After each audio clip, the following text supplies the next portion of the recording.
Jadi yang mestinya wasbir menjadi wastaqim. Jadi top itu menjadi huruf penguat. Ternyata untuk menyuruh anak-anak kita ini sholat, istri kita sholat, keluarga besar kita sholat, gak cukup kan dengan wasbir kita cukup. Tapi harus wastaqim. Wastaqim itu sabarnya harus berlipat-lipat. Berlipat-lipat. Dan anak kita yang anak yang masih diingatkan, terutama sholat subuh, kita ada nggak cukup satu kali, akhirnya bangun, hitungan ketiga, keempat itu masih mulai. Kita sudah ambil ayat itu mau berada di masjid, tidak pasti tidur. Bangun nanti sampai pastikan anak kita bangun.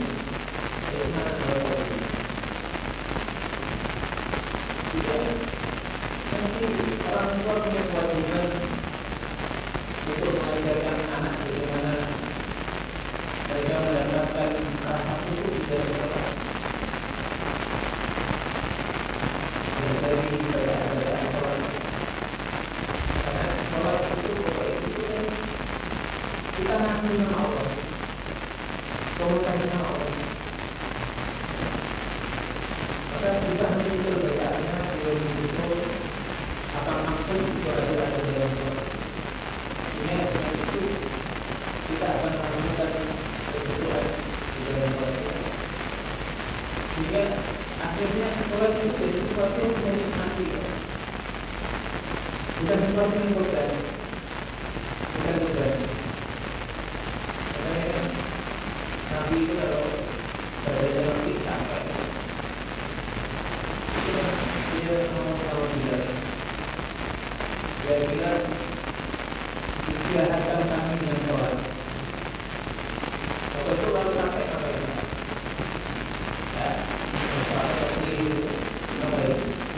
Tidur. Tapi nanti ketika capek itu di sholat. Dia bilang istirahatkan kami dengan sholat. Itu memang fisik yang lelah, bahkan jiwa yang lelah itu bisa disembuhkan dengan sholat. Tapi kalau hari ini kita sholat tambah rakaat sampai sholat. Dan seperti nanti itu sholat kok capeknya hilang. Kok saya malah tambah capek? Kalau itu khususnya dulu.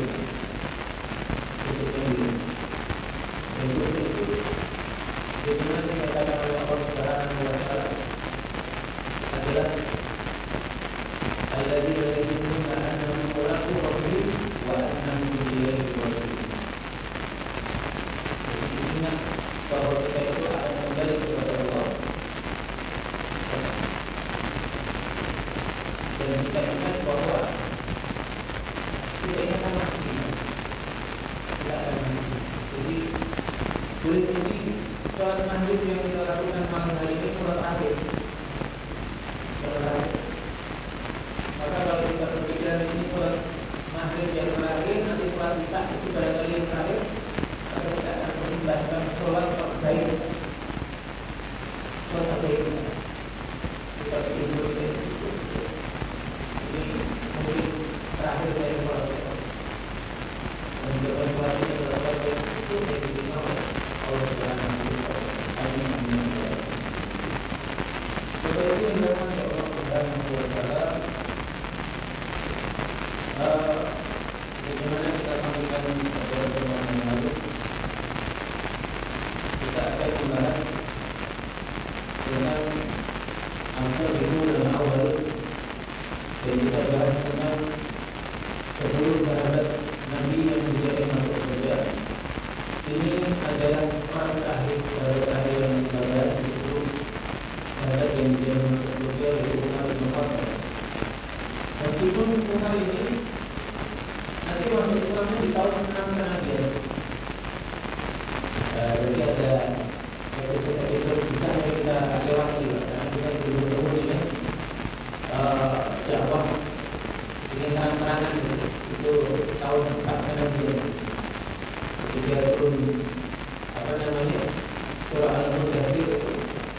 Jadi indikasi Nabi menyampaikan dakwah tidak bersembunyi-sembunyi, tapi dengan terang-terangan. Sedangkan Umar itu masuk Islam di tahun 6 Hijriah, 2 tahun setelah masa dakwah secara terang-terangan. Jadi itu yang namanya Allah. Umar bin Khattab itu dari kabilah dari Nabi, dan beliau lebih dikenal sebagai Umar bin Khattab Al-Adawi atau Abu Hafs. Abu Hafs itu nama lain dari Umar bin Khattab.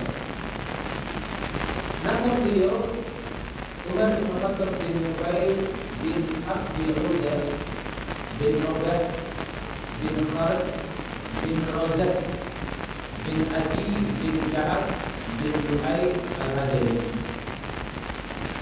Dan beliau mendapatkan gelar Amir Al-Mu'minin atau pemimpin orang-orang yang beriman, dan beliau secara khusus diberikan gelar oleh Nabi Muhammad SAW sebagai Al-Faruq, orang yang bisa membedakan mana yang hak dan mana yang batil.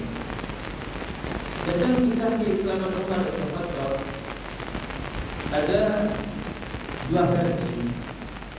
Meskipun nanti sebagian ulama mengatakan dua versi ini dinilai derajat hadisnya adalah dhaif. Yang pertama adalah Umar bin Khattab, sebagaimana diriwayatkan dalam kitab-kitab sirah seperti Imam Ibnu Ishaq, kemudian Imam Ibnu Hasan atau Ibnu Sa'ad dalam At-Tabawwur Al-Kubra, dan juga disebutkan di dalam kitab Ar-Rahimul Makhluk karya Syekh Sayyidul Rahman Al-Bandarawi.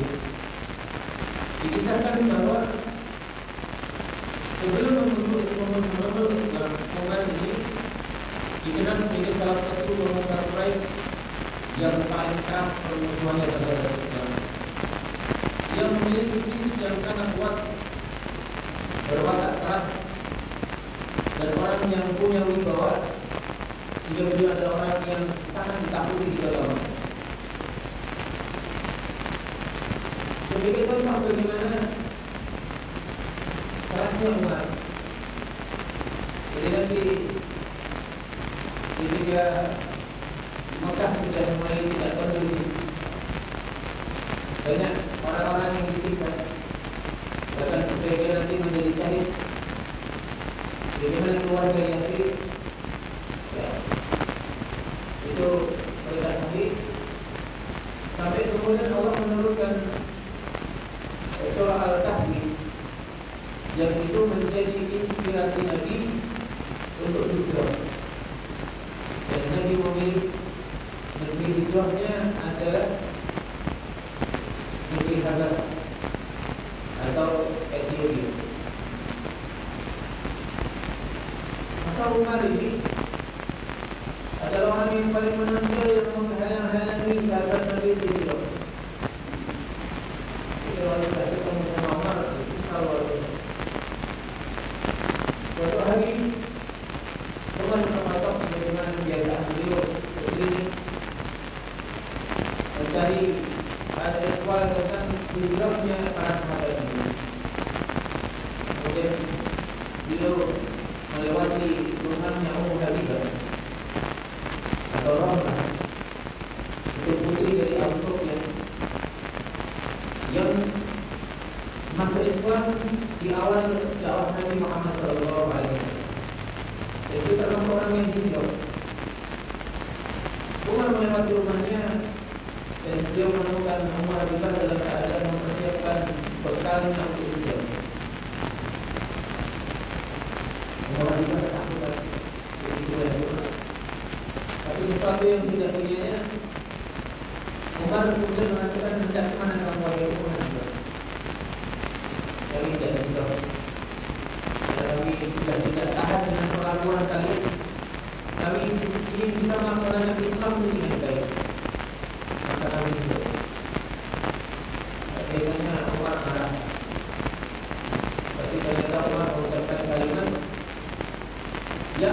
juga oleh Ummu Habibah kayaknya Umar sudah masuk Islam.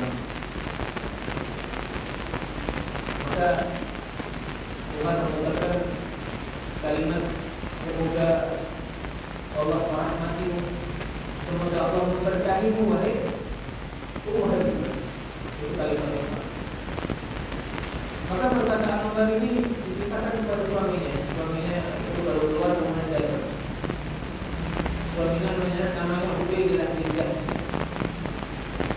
Begitu suaminya datang, maka Ummu Habibah bercerita, kayaknya Umar ini mendapatkan hidayah Allah, masuk Islam ya. Ternyata Ubaidillah suaminya itu punya dugaan yang berbeda. Dia mengatakan, tidak, wahai Umar, tidak, sekali-kali tidak. Kata suami, Umar tidak akan pernah masuk Islam sebelum kalimatnya Umar masuk Islam. Maknanya mustahil. Umar mustahil masuk Islam. Itu tidak terjadi luar biasa. Makanya saya sering sampaikan bagaimana mengucapkan kalimat dan menuntut hidayah Allah. Tidak boleh punya orang saudara kerabat yang hari ini belum mendapatkan hidayah Allah. Dia nampak dalam maksiat, maka nasibnya mereka ingin cari yang baik. Jika jalan mereka itu ada yang baik, jangan sampai kita menuntut hidayah mereka. Kita mengadakan nggak mungkin orang itu masuk Islam. Kalau saya masuk Islam nggak mungkin. Kayaknya dia dalam keadaan apapun akan tetap seperti itu. Bermaksud apa? Itu kalian menurut saya. Menurut saya ini adalah ini juga peringatan bagi kita. Jangan merasa paling baik. Jangan merasa paling salah. Boleh jadi orang yang kita hina, orang yang kita rendahkan itu juga berpikir baik. Ubaidillah bersama istrinya Walid itu hijrah dan dia takdir itu menuliskan secara yang buruk di Ubaidillah bin Jahsh. Dia itu kan mayoritas orang Nasrani. Dia bergaul dengan orang Nasrani, suka minum orang, kemudian dia mati dalam keadaan tidak beriman, sempat korban, dan mati dalam keadaan itu. Sementara Umar itu menjadi orang yang luar biasa, dan sampai hari ini kesalahan beliau, amal kebaikan beliau itu kita kisahkan kepada generasi selanjutnya, itu terus menerus. Dan sekali-kali kita merasa paling baik untuk menandakan orang lain. Tak khawatir nasib kita seperti Ubaidillah bin Jahsh.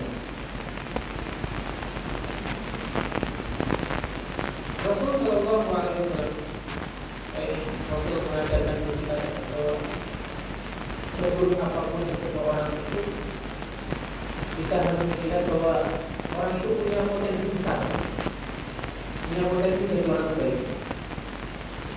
Rasul melihat Umar seperti itu. Ini kalau masuk Islam itu jadi motivasi yang luar biasa itu perasaan gitu. Maka nanti berdoa, karena di Mekah itu ada dua Umar yang kuat. Jadi Amr bin Hisam itu, Amr dengan Umar itu maknanya sama. Jadi di bulan Imam Sur itu ada Amr bin Hisam. Di Bani Haji ada Umar bin Khattab. Ini dua Umar yang sangat kuat pengaruhnya. Berada mana? Maka nanti berdoa, ya Allah, muliakanlah Islam dari salah satu orang di antara Amr bin Hisam atau Umar bin Khattab. Ternyata Allah Subhanahu wa Ta'ala itu memilih Umar bin Khattab sebagai bagian untuk memuliakan Islam. Tidak tahu kenapa Nabi tidak berdua dua-duanya. Dia memuliakan Islam ini dengan Amr bin Hisam dan Umar bin Khattab. Tapi Nabi memilih salah satu. Muliakan Islam ini dengan salah satu Umar, satunya Amr bin Hisam dan Umar bin Khattab. Maka Allah Subhanahu wa taala mengabulkan doa tersebut. Dan kisah yang pertama itu menurut para ulama, dan salah satunya adalah Syekh Rahman Al-Mubarak di dalam Ar-Rafiqul Maktub. Beliau menyampaikan bahwa suatu hari dari Islam di Melaka berkembang. Ini orang-orang Mekah banyak yang meninggalkan berhala-berhala mereka mengikuti Muhammad. Maka amarah Umar memuncak. Dia keluar dengan membawa dan tujuannya satu, membunuh Nabi Muhammad SAW. Ketika dalam perjalanan Umar bin Khattab itu berpapasan dengan Nu'aim bin Abdullah.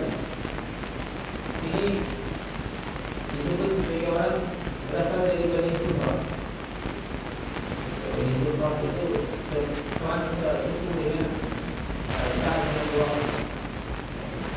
Nu'aim bin Abdullah.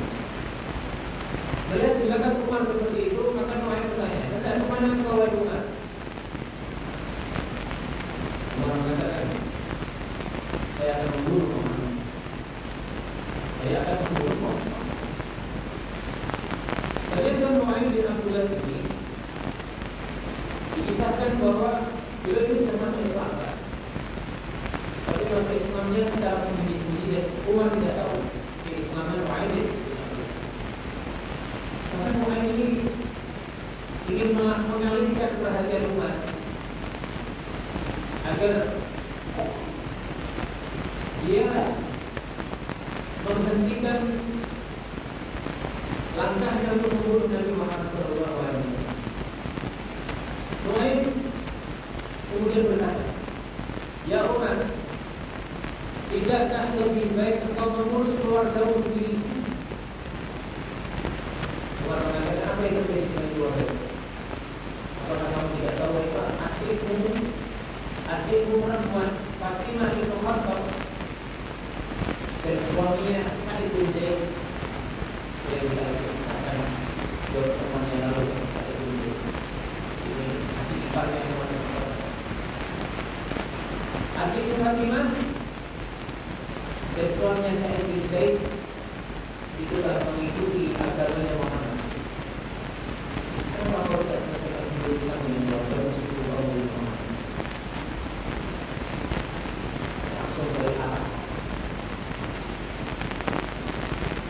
Dia tidak jadi mencari Nabi Muhammad SAW, tapi kemudian dia menuju rumahnya Fatimah di ibu kota. Suaminya Sa'id bin Zaid. Ternyata di dalam rumah Sa'id bin Zaid itu Sa'id sama Fatimah sedang belajar Al-Quran. Disebutkan di dalam rumah beliau ada Qabar Ibnu Al-An. Ini nanti termasuk sahabat yang disebut sebagai ahli Quran.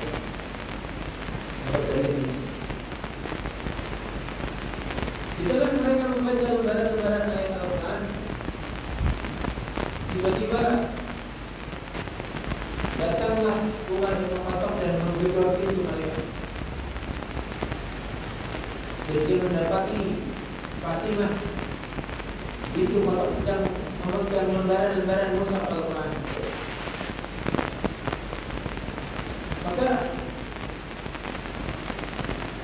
kemudian tanpa basa-basi Umar segera melayangkan pukulannya kepada Sa'id bin Zaid. Jatuh dipukul oleh Umar. Umar itu jatuh. Kalau setiap tahun di pasar Pukat itu biasa terjadi festival kuda Jadi kalau yang menang itu kalau yang Khalid, yang Umar selalu berjuang. Yang Umar nanti suatu hari menang kakinya dipatahkan sama Khalid di dalam berbeda. Di festival yang biasa dilakukan di pasar Mekah. Maka begitu melihat saya jatuh, Fatimah berusaha melindungi suaminya. Karena pas mencoba itu kemudian memukul wajah adiknya sampai berdarah. Begitu melihat adiknya jatuh berdarah itu Umar kayak misal. Jadi Umar di samping orang yang keras itu Umar punya suara tulis. Itu melihat wajah adiknya berdarah-darah maka itu misal menjadi lucu. Ketika dia ada begitu, Umar kemudian melihat lembaran-lembaran Quran yang diberikan oleh adiknya. Kata Umar, apa itu Fatimah? Ini adalah lembaran-lembaran Quran. Wahyu Allah Subhanahu wa Ta'ala. Berikan pada kita. Adiknya dengan jelas mengatakan tidak, wahai Umar. Sesungguhnya engkau adalah najis, engkau adalah muslim, dan kamu tidak boleh memegang ayat-ayat suci. Kalau kamu mau, kamu mandi. Umar mau, Umar kemudian mandi. Setelah mandi, maka Fatimah begitu kata memenuhi janji cuti pada saat itu. Dan saat itu Umar membaca surah Quran. Wa ma anzalna 'alaikal Qur'ana litashqa illa tadhkiratan liman yakhsha tanzilan mimman khalaqal arda was samawati wal arda ar-rahmanu 'alal 'arsyi istawa lahu ma fis samawati wa ma fil ardi wa ma bainahuma wa ma tahta as-sara.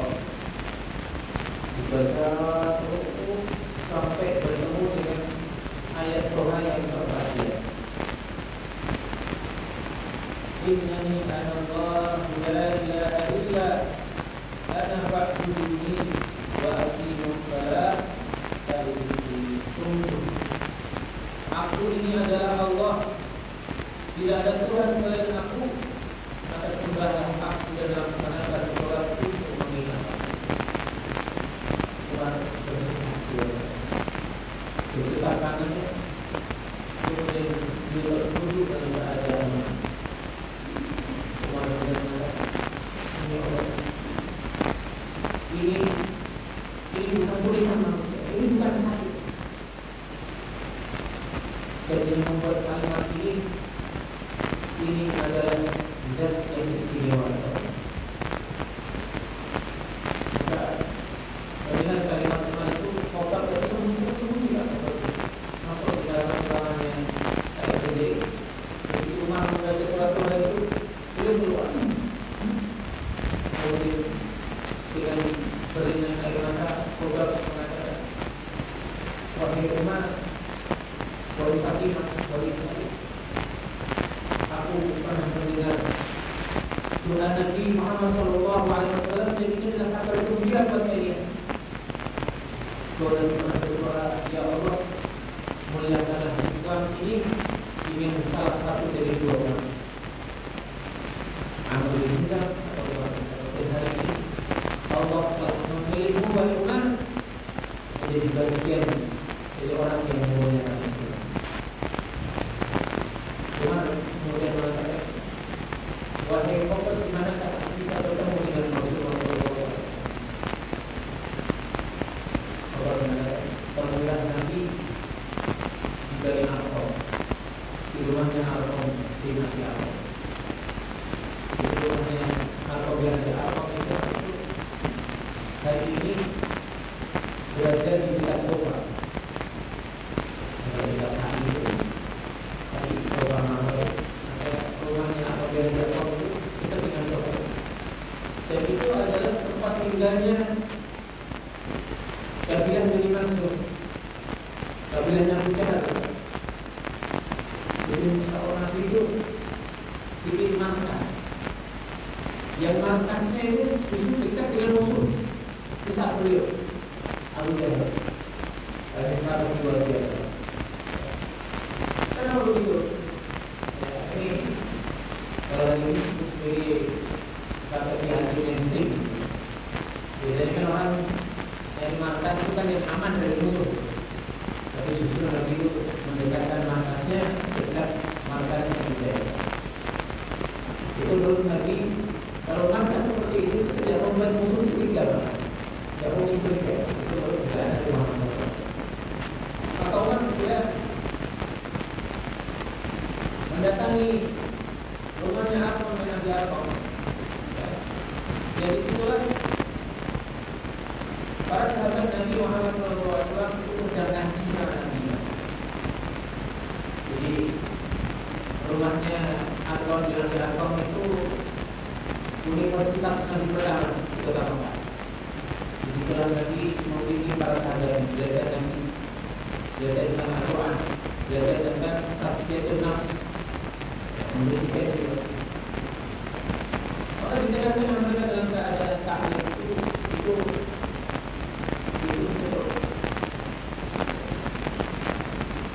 Ada salah satu sahabat yang dikit dari salah satu lubang begitu. Begitu dilihat Umar, takutlah dia alih. Orang yang bercerita, ya Rasulullah, Umar datang. Betul itu juga Hamzah.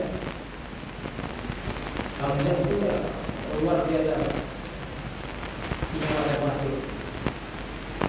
Kata Hamzah, biar dia masuk.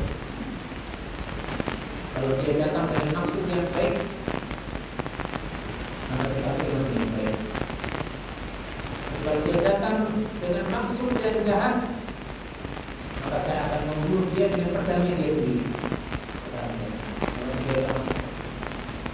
Begitu masuk kemudian itu lengannya Umar terkam sama Nabi. Nabi Muhammad SAW kemudian mengatakan kepada Umar, apa yang membawa Quran wahai Umar? Lalu Umar Al-Fatah, apakah engkau tidak akan berhenti sampai Allah menurunkan bencana untukmu?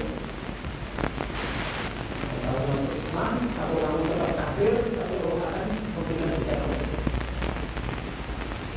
Umar berkata kemudian mengucapkan kalimat syahadat di hadapan Nabi Muhammad SAW. Ya Rasul, saya bersumpah asyhadu an la ilaha illallah wa asyhadu anna Muhammadar Rasulullah. Maka begitu Umar mengucapkan kalimat syahadat itu, terdengarlah takbir, Allahu Akbar, Allahu Akbar, Allahu Akbar. Yang berubah dan itu terdengar sampai Masjidil Haram. Kita yang menggembirakan bagi kaum muslimin. Sudah bisa? Belum. Ada beberapa peristiwa penting pasca Islam Umar bin Khattab. Yang pertama, tatkala Umar masuk Islam, itu tidak seperti dari main di Abdul merahasiakan keislaman, menyembunyikan keislamannya. Tapi Umar justru ingin menampakkan keislamannya. Umar kemudian nyari-nyari informasi. Kata beliau, siapakah menurut kalian orang yang di Mekah ini yang paling cepat menyebarkan berita? Maka dikatakan Akhirnya Umar dia adalah Jabir bin Ma'mar al-Jumahi. Jadi seorang Mekah berasal dari suku Al-Jumah. Dan Jabir bin Ma'mar ini itu apa ya? Orang kalau mendengar berita, berita tak seperti itu. Kita kalau punya berita mendengar berita itu harus kita paham betul. Ini pantas disampaikan atau tidak?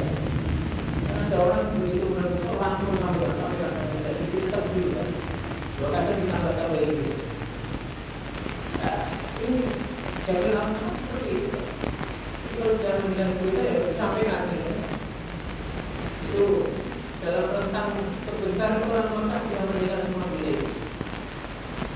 Maka Umar mendatangi itu. Umar dia jamin mana? Kalau hari ini aku telah mengikuti agama Muhammad. Aku telah masuk Islam dan aku meninggalkan agama yang lain oleh kita. Tidak mengulang. Begitu juga langsung keluar rumah disebar. Dia menuju Masjidil Haram. Itu dan keluar juga kan. Kalau tidak masuk Islam, dia telah murtad dari agama kita. Umar mengikuti perbedaan. Umar mengatakan dia jadi aku tidak murtad, tapi aku telah masuk kepada agama yang benar yaitu Islam. Apa berbeda orang-orang Quraisy? Umar dikeroyok. Itu mengeroyok puluhan orang. Umar sendirian. Maka terjadilah pertempuran satu orang melawan puluhan orang dari pagi hari sampai matahari tengah hari. Tidak berhenti. Tapi kedua pihak sama-sama capek lemas. Dan Umar dalam kondisi berdaya. Itu saat itu ada Anas bin Walid. Anas bin Walid ini ayahnya Amr bin As. Itu masih dalam keadaan tidak iman. Tapi kemudian dia mendatangi Umar, kemudian disampaikan hari ini Umar itu berada dalam jaminan keamanan itu. Tidak ada yang boleh menyakiti Umar. Bahwa Umar-Umar dalam keadaan sama. Tapi Umar nanti sudah sembuh dari luka-lukanya. Beberapa hari itu mendatangi rumahnya Anas bin Walid. Oleh Anas hari ini takut perlindungan untuk aku tidak perlindungan. Dan kalau ada orang Muslim, orang kafir hari ini aku hanya menerima jaminan keamanan dari Allah Subhanahu wa Ta'ala.